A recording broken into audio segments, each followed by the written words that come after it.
वैसे बचपन से आपने दादी नानी के मुंह से इवन काफी बार ये लाइनें तो सुनी होगी।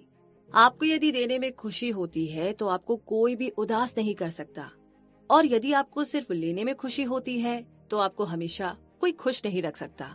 लेकिन इस बात में कितनी सच्चाई है और क्या ये वाकई में सही है?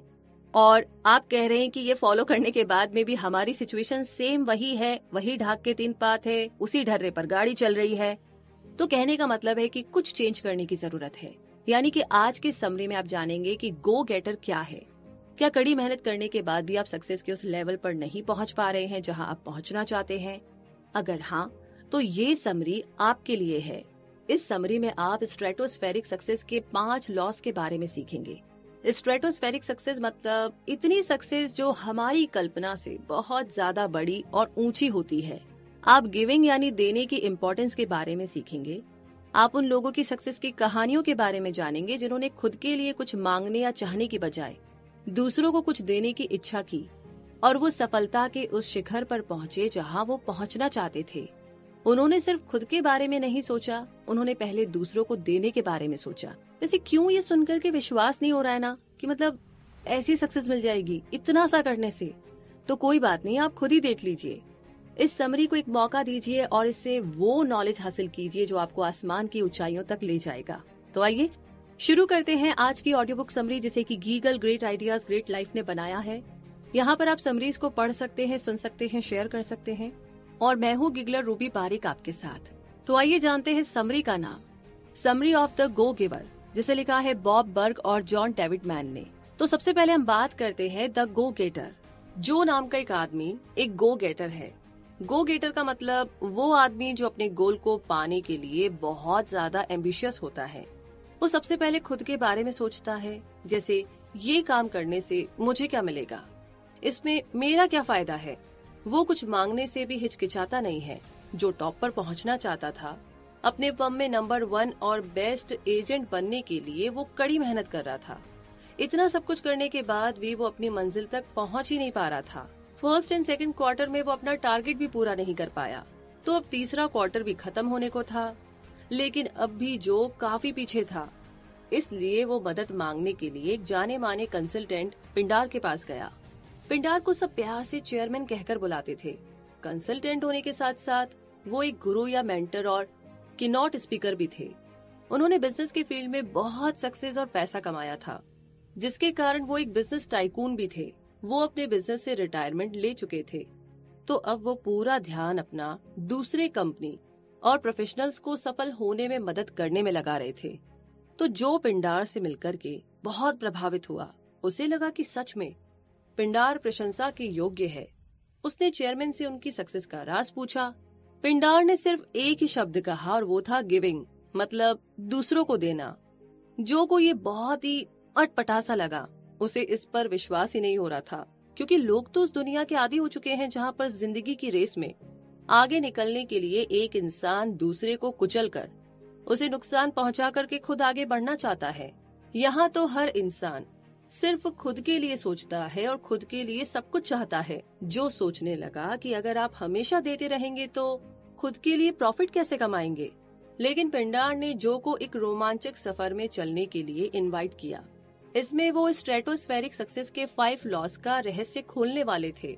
आने वाले हफ्ते के हर दिन जो को पिंडार से लंच पर मिलना था, जिसमें पिंडार उसे हर रोज अपने एक दोस्त से मिलाने वाले थे, ताकि वो एक एक करके सारे लॉस को सीख सके। लेकिन पिंडार की शर्त थी कि लंच से लेकर के डिनर के वक्त तक जो को उस लॉ को खुद रियल लाइफ में अप्लाई करके टेस्ट करना होगा।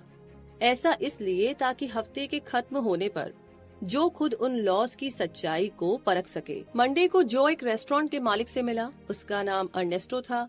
ट्यूसडे को वो एक सीईओ से मिला जिसका नाम निकोल था। वेडनेसडे को वो एक फाइनेंशियल एडवाइजर से मिला जिसका नाम सैम था। थर्सडे को वो एक रियल एस्टेट एजेंट डेबरा से मिला। और फ्राइडे को 5th लॉ का राज एक ऐसे शख्स ने खोला जिसकी जॉन ने कभी उम्मीद भी नहीं की थी। तो आने वाले चैप्टर्स में आप एक लॉ के बारे में सीखेंगे। आप अर्नेस्टो, निकोल, सैम और डेबरा के सक्सेस स्टोरीज के बारे में जानेंगे। और हम ये भी देखेंगे कि जॉ की कहानी किस मोड़ पर खत्म हुई। तो चलिए इस जर्नी में थोड़ा और आगे बढ़ते हैं और बात करते हैं द लॉ ऑफ वैल्यू की। द लॉ ऑफ वैल्यू का मतलब है कि आपकी असली कीमत या वर्थ उस बात पर डिपेंड करती है कि आप लोगों को उनके पैसे के बदले में कितनी वैल्यू प्रोवाइड करते हैं। इसका मतलब है कि अगर आप उसी दाम पर अपनी सर्विस में और ज्यादा वैल्यू जोड़कर अपने कस्टमर को देंगे तो आप बहुत ज्यादा सक्सेसफुल होंगे।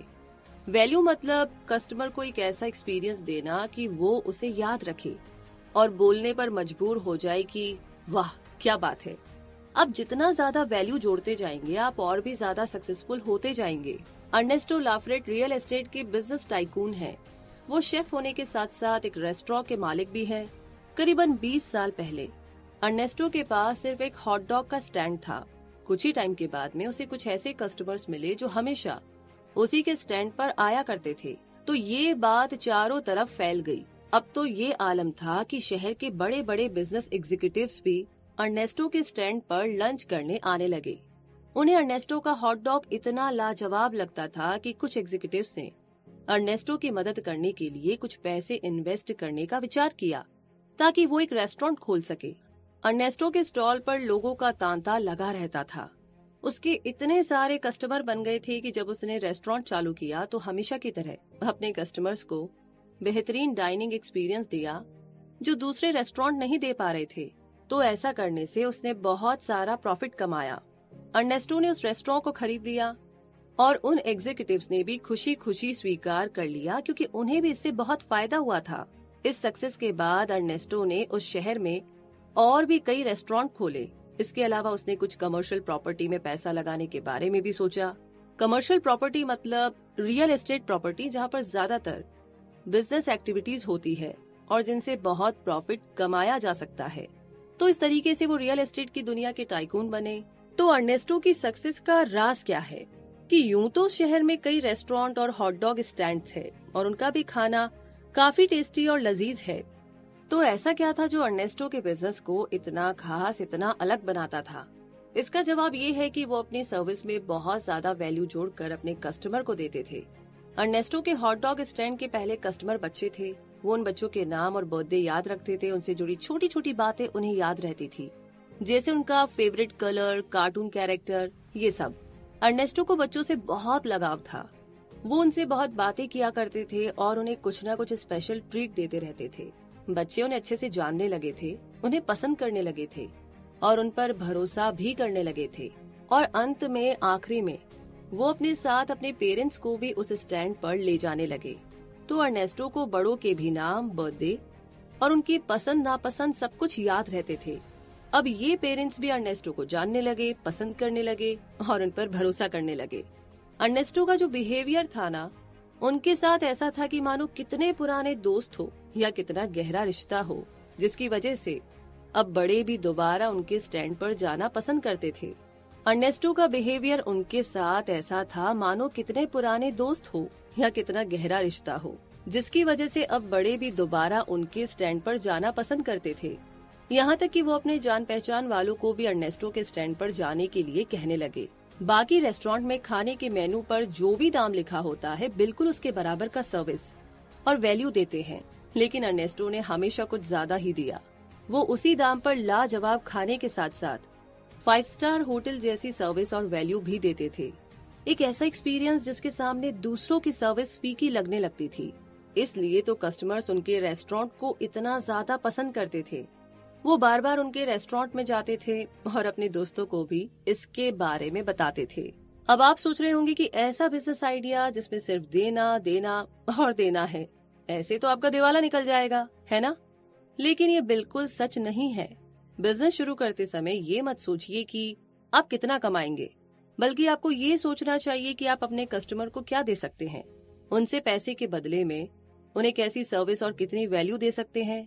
ये वैल्यू कुछ भी हो सकती है, जैसे emotional value, financial value, performance value, कुछ भी। अगर आप सिर्फ इसमें वैल्यू जोड़ते चले जाएंगे तो आप उतने ही लॉयल कस्टमर बनाते चले जाएंगे और यही आपको ज्यादा प्रॉफिट और सक्सेस की ओर ले जाएगा। तो ये था स्ट्रेटोस्फेरिक सक्सेस का सबसे पहला लॉ। तो इसी के साथ अब आगे बढ़ते हैं और बात करते हैं अगले लॉ के बारे में, जो है the law of compensation. The law of compensation का मतलब आपकी कमाई उस बात पर डिपेंड करती है कि आप कितने लोगों को सर्व कर पाते हैं और कितने अच्छे तरीके से सर्व कर पाते हैं। जिसका मतलब है कि आपको ज्यादा से ज्यादा लोगों तक अपनी प्रोडक्ट को पहुंचाने का तरीका ढूंढना होगा।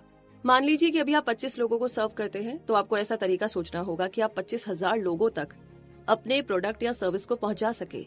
बस उन्हें आप अच्छे से सर्व कीजिए और आपकी इतनी कमाई होगी कि आप गिन भी नहीं पाएंगे।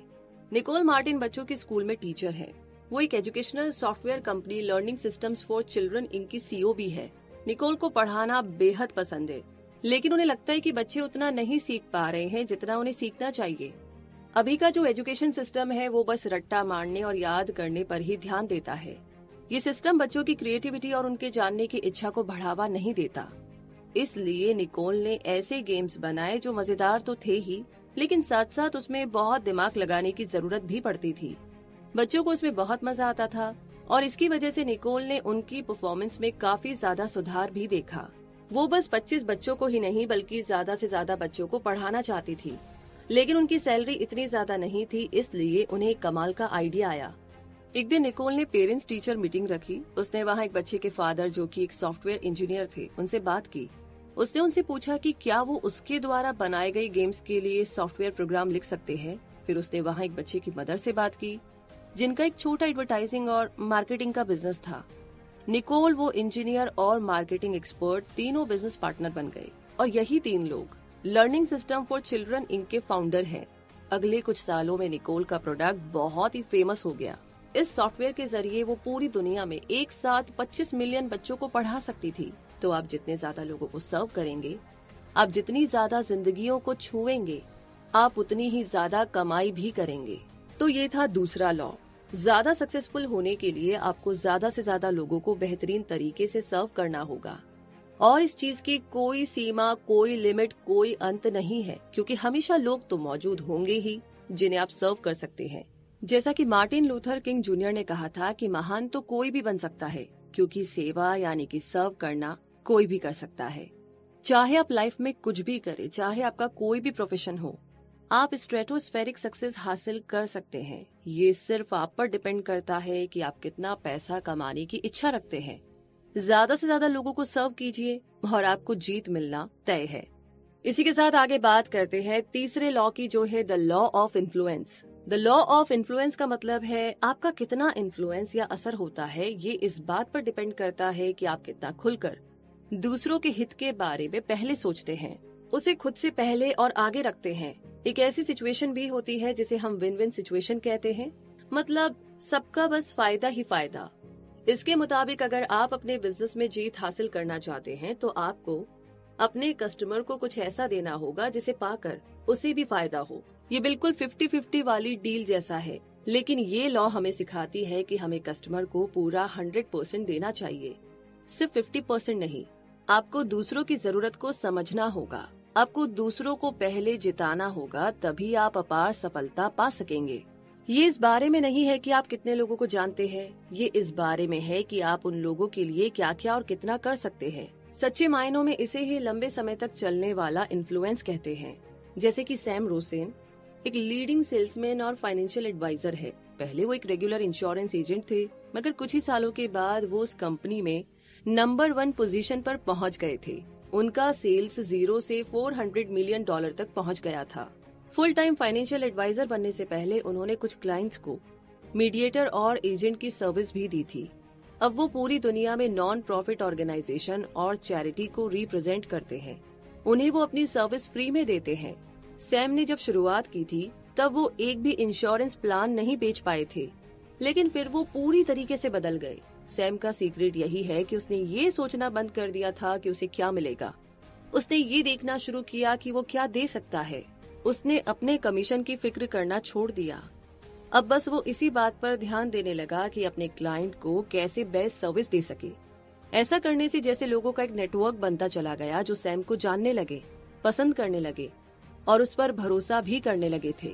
कुछ ऐसे भी लोग थे जो सैम से इंश्योरेंस प्लान नहीं खरीदते थे, लेकिन सैम ने फिर भी उनसे दोस्ती कर ली थी। सैम सचमुच दिल से अपने क्लाइंट्स की परवाह करते थे, इसीलिए उनके क्लाइंट्स भी सैम के लिए ऐसा ही महसूस करने लगे थे।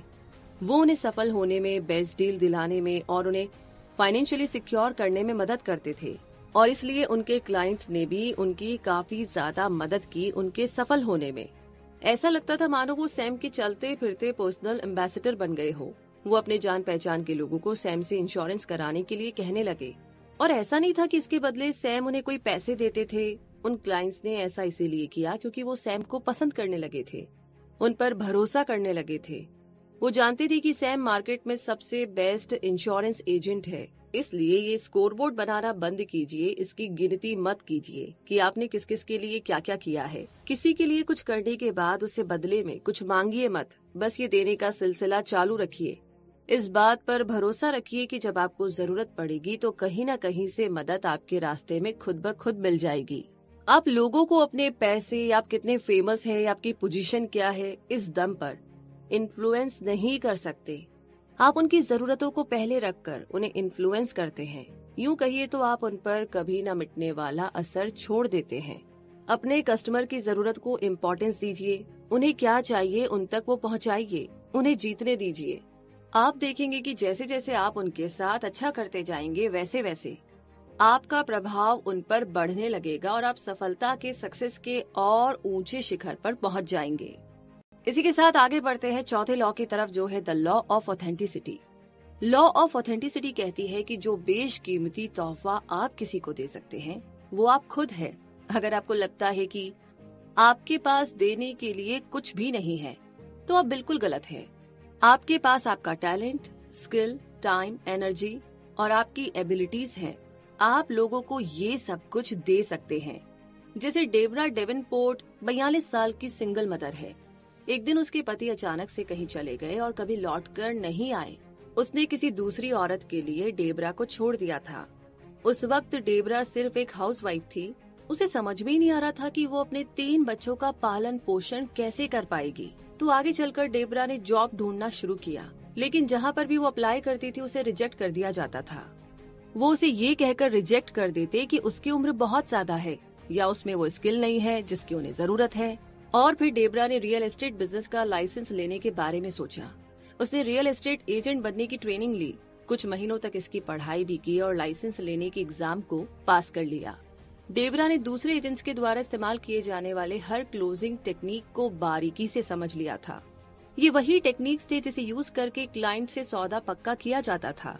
डेबरा ने direct close, trial offer close, best time to buy close और भी बहुत सारी टेक्निक्स के बारे में सीख लिया था। लेकिन इन सब में से कुछ भी उसके काम नहीं आया। पूरा 1 साल बीत चुका था लेकिन डेबरा एक भी प्रॉपर्टी नहीं बेच पाई थी।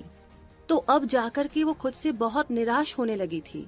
उसके 43वें बर्थडे पर डेबरा के एक दोस्त ने उसे सेल्स कन्वेंशन की टिकट दी। सेल्स कन्वेंशन मतलब एक मीटिंग जहां पर एक ही फील्ड के काफी सारे लोग जमा होकर अपने काम के बारे में डिस्कस करते हैं।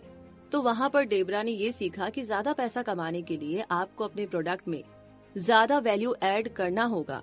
आप जितना ज्यादा वैल्यू ऐड करेंगे, जितना ज्यादा वैल्यू उसमें जोड़ेंगे, आप उतना ज्यादा प्रॉफिट भी कमाएंगे। सेमिनार के बाद डेबरा चिंतित थी। उसके पास तो ऐसा कुछ था ही नहीं जिसे वो अपनी सर्विस में ज्यादा वैल्यू ऐड कर सकती थी।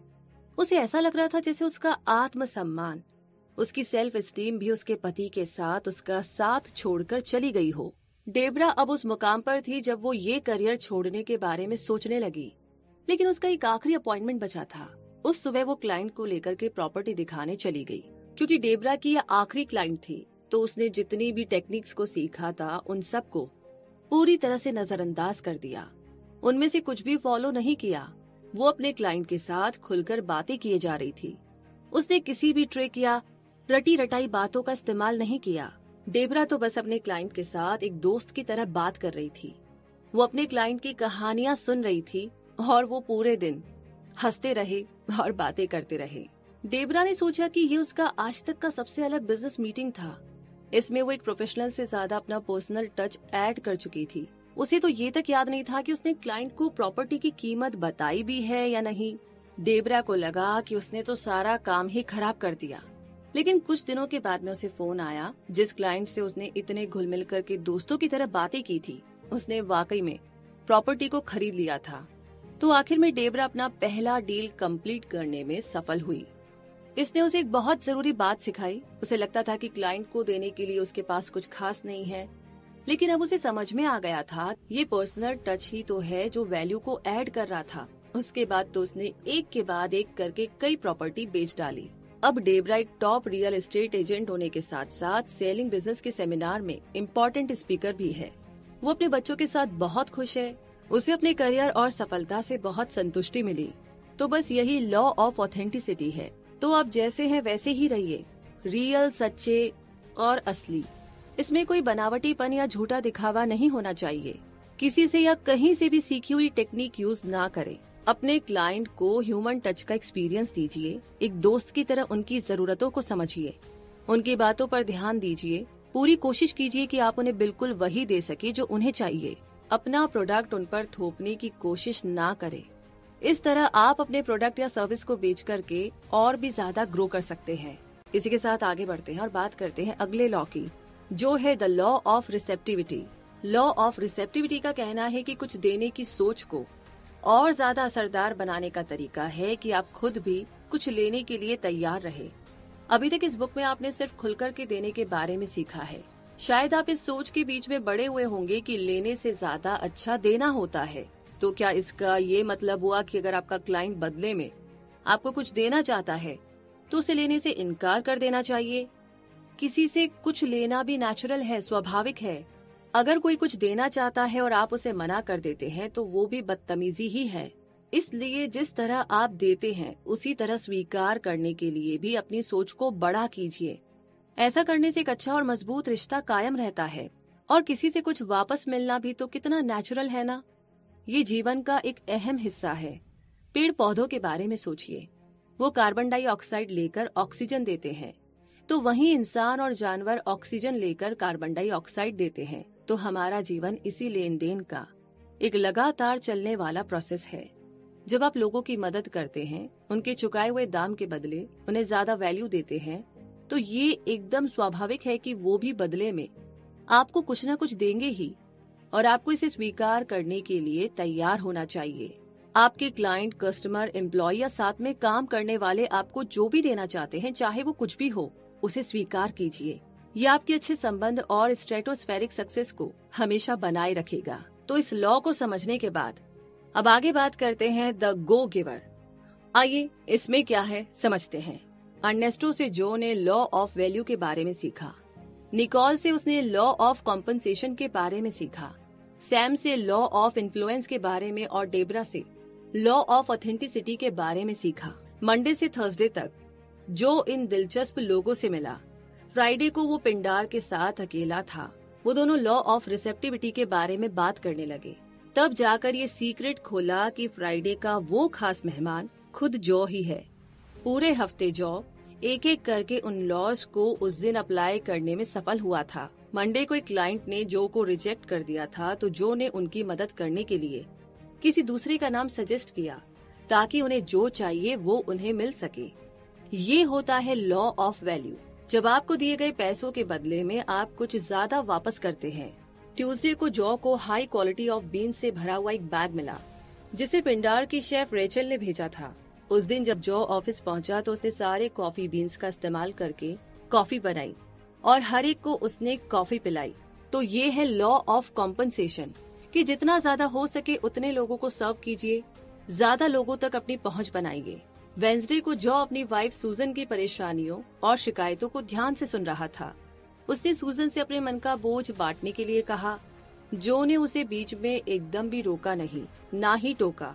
वो तब तक उसके पास बैठकर उसकी तकलीफ को कम करने की कोशिश करता रहा जब तक उसे नींद नहीं आ गई। तो ये है लॉ ऑफ इन्फ्लुएंस, जहाँ पर दूसरों की इच्छा और जरूरतों को खुद से पहले रखा जाता है। थर्सडे को जॉ अपने साथ काम करने वाले साथी गस से दिल खोलकर बातें कर रहा था। इससे उनकी दोस्ती और भी गहरी होने लगी थी। तो ये है लॉ ऑफ ऑथेंटिसिटी, जहाँ पर आप किसी के सामने खुद को पेश करते हैं, एक ह्यूमन टच देते हैं। और फाइनली फ्राइडे को जो को एक खूबसूरत तोहफा मिला। पिछले मंडे को जिस क्लाइंट ने जो को रिजेक्ट कर दिया था, तब जो ने उन्हें एड बांस नाम के एक लड़के के बारे में बताया था। तो फ्राइडे को जो को पता चला कि एड ने भी एक इम्पोर्टेंट क्लाइंट को जो के बारे में बताया था। जो ने एड को एक अमेजिंग मौका दिया था। कुछ दिनों बाद जो को भी एड की तरफ से एक अद्भुत मौका मिला। और ये है लॉ ऑफ रिसेप्टिविटी, मतलब दूसरे से लेने के लिए तैयार रहना। जो ने पिंडार की शर्त को पूरा कर दिया था। उसने इन 5 लॉ को अप्लाई करके खुद सच्चाई को परख लिया था। अब आप सोच रहे होंगे कि उसके बाद क्या हुआ। उसके बाद ये हुआ कि जो एक गो गेटर से गो गिवर बन गया था। जब तक वो ये सोचता था कि उसे क्या मिलेगा, तब तक वो सफल नहीं हो पाया। लेकिन जब उसने ये सोचना शुरू किया कि वो क्या दे सकता है, तब उसने इतनी सक्सेस हासिल की जिसकी उसने कभी कल्पना भी नहीं की थी। एक रेगुलर एम्प्लॉय से जो एक बहुत सक्सेसफुल बिजनेसमैन बन गया, उसने रेचल के साथ मिलकर के अपनी कंपनी की शुरुआत की।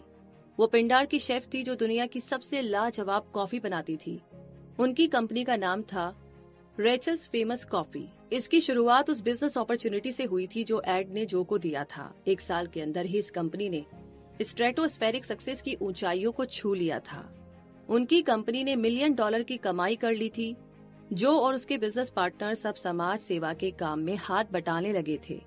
वो छोटे छोटे गांव में खेती को आसान करने के लिए इरिगेशन सिस्टम या सिंचाई की सुविधा की प्लानिंग कर रहे थे। उन्होंने एक ऐसे फाउंडेशन की शुरुआत की जिसका मतलब था दुनिया भर में कॉफी की खेती करने वालों को आत्मनिर्भर, मतलब सेल्फ सफिशिएंट और कम्युनिटी के आधार पर कोऑपरेटिव बनाकर उनकी मदद करना था। लोगों का मानना है कि कुछ लेने से ज्यादा अच्छा देना होता है, लेकिन अब आप समझ गए होंगे कि सबसे पहले देना, बाद में बदले में कुछ लेना और इसे फिर दोहराना सबसे अच्छा होता है। इसी के साथ टाइम आ गया है इस समरी के कंक्लूजन का। तो आपने अर्नेस्टो, सैम, डेबरा, निकोल और जो की कहानियों के बारे में जाना। आपने गो गिवर बनने की इम्पोर्टेंस के बारे में समझा। हो सकता है कि आप बिल्कुल जो जैसे हैं, आपका ध्यान हमेशा सिर्फ इस बात पर रहता है कि आपको क्या मिलेगा। लेकिन अब तो आप समझ ही गए होंगे कि आपको इस बात पर ध्यान देना चाहिए कि अभी इस पल में कुछ लेने से पहले आप दूसरों को क्या दे सकते हैं। इन लॉज को एक एक करके अपनाइए और अपनी लाइफ में अप्लाई करना शुरू कर दीजिए। तो इसी के साथ ये समरी तो यहीं पर समाप्त होती है। कैसी लगी आपको ये समरी, कमेंट बॉक्स में लिख करके हमारे साथ जरूर शेयर कीजिए। साथ ही साथ ये भी बताइए कि आगे आप किस समरी के बारे में जानना चाहते हैं। और इसी के साथ अपना ढेर सारा प्यार आप हमें गूगल प्ले रिव्यूज में दे सकते हैं। और एक और खास बात दोस्तों, सबसे पहले तो हम उन सब प्रीमियम मेंबर्स को थैंक्स करना चाहते हैं जिनकी वजह से हम सर्वर कॉस्ट, इंजीनियर्स की फीस दे पा रहे हैं और 150 से ज्यादा बुक समरीज को फ्री रख पा रहे हैं और इवन हर संडे फ्री समरीज ऐड कर पा रहे हैं। So thank you so much. और अगर आप भी इसमें कंट्रीब्यूट करना चाहते हैं तो आप प्रीमियम मेंबर बन सकते हैं। और इवन अगर आप एक फास्ट लर्नर है तो आप ज्यादा समरीज भी सुन सकते हैं। इवन अगर आप फ्री मेंबर ही रहना चाहते हैं तो भी हम फ्री समरीज हर हफ्ते डालते रहेंगे। तो थैंक यू सो मच। इसी के साथ रखिए अपना बहुत सारा ध्यान। मुलाकात होगी आपसे बहुत जल्दी ही। तब तक के लिए जय हिंद।